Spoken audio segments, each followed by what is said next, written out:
Well, when I was growing up, my mama and my daddy, they both talk Coshada.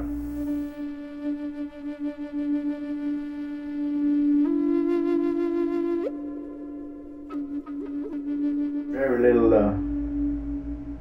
English. We didn't have no TV or nothing. It was all Coshada.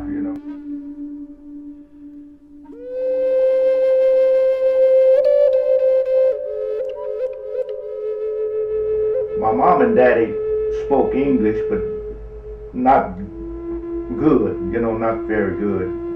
The only time they probably spoke when they went into town or when some watermelon salesman or something like that come around.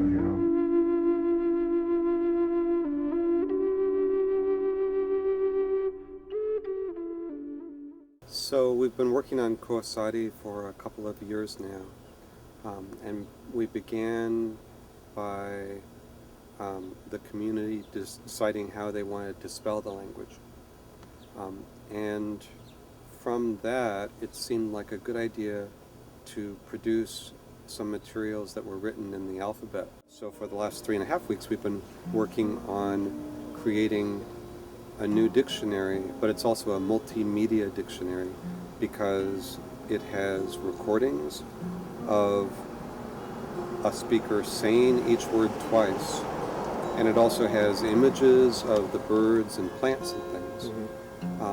And it has example sentences, so it's geared towards learners of the language. And so in the last 3.5 weeks, we've gathered more than 400 words that are new, that we hadn't written down before. And we also got recordings for 1,000 words and edited those, and from that we're making a basic audio dictionary. When we have speakers come in on certain days, sometimes we'll have someone who really knows birds. Sometimes we'll have someone who really knows trees and things like that. And that knowledge would be lost. So I think with time that the work that we're doing now will really be appreciated. So we're gonna go search for this root. Every day, speakers are remembering old words. One of the words that came up was kunti, which is the name of a root that the tribe used to use to make bread. I just heard about it, from my grandparents and parents and stuff like that. It's a lot easier to get flour these days, so nobody wants to take the time to push up and go find. So what was the last generation that made it? Oh, that's my grandma. My grandma. So that's. Oh, even when she got older, she didn't make it anymore. Flour. But when she was growing up as a kid, she used to say they used that. 'Cause, Right. they didn't have flour to pour. And you can follow the vines to the main root. That's not a lot of people used to do that out here. So. Basically, when you work on a project like this, you're not only documenting the language, you're also documenting a lot of the knowledge of the tribe. Okay. And words like kunti are links to a large area of knowledge that would otherwise be forgotten. It was quite a ways. It grow up a tree. Yeah, the vines get bigger, Kunti asik chukamyo. Yan ihucha kitano dala bole tutano ka chuk. Tabak sto pat kaya may yan. Chait kitano ulit yan. Kamas. Kunti asik chukum. So when they didn't have. Yeah, they didn't have no money, or they didn't have flour before flour and stuff. They used that, That was their source of, flour. As time goes on, it kind of slipped away from us a little bit at a time, and we never noticed how much it had declined until about 2000, year 2000 or so, that I really started thinking about it. People in the endangered language community never believe it when one of us tells them that they have over 200 speakers and they have speakers in their 20s. And most tribes, we know tribes that don't start until the language is completely dead and there are no more speakers, or they're down to their last couple of speakers. So in that sense, I think the tribe is very fortunate.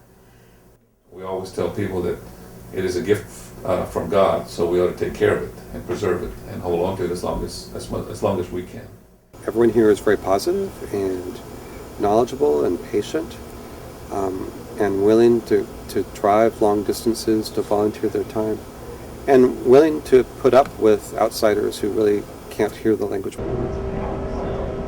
Man is tasked company så det all in way gavan man får kompan hela pe fokan ena utai hitaka fokan itai hintore tin ba fa holo ko hele mo ba patang I understood all of that sentence. Very rare for me. It's good, you're learning. Tosinak Taibi, Hayo, Ar, which means the bacon is in the box. So this summer, we have a new project that is measuring the sounds of Koasati. It's the phonetics of Koasati. So we're going to be doing a phonetic study, and it's got two main parts. And the first part, they're going to be looking at intonation, which is pitch and the way you change your voice as you say something. So like the difference between Freddy's dog and Freddy's dog. And also Koasati has something called pitch accent, which is sort of like tone in Chinese. And then the other thing that you look at once you're done with that is you actually look at the individual sounds. So every consonant, every vowel, when they occur together and what changes happen between them. And when you're done with that, what you'll basically have is a complete picture of the language, just looking at the sounds that it makes and the rules that those sounds follow. The one I just transcribed, it's Ilvi Kolchifa Ixo, which literally means finger that doesn't have a name. And maybe start talking with other folks or... What are your hopes for the language 10 years from now, or even further, like 20 years from now? I think we can continue whatever we started, and even though we may never ever complete what we want to do, it'll be something that we have for our kids and future generations to come. Something that's documented, that's something that's recorded, something that's written, that they'll have at their disposal to do what they want to with it. Yeah. But we as the elders of the tribe, we can only do so much. But we are going to do as much as we can while we can. And that's what I see the tribe maybe using one day as the foundation to maybe relearn the language eventually. But if the people really want to push it and support it, and we can start doing more things in Koasati, I think we'll have a chance of at least retaining what we have and not lose any more, hopefully. I don't think it should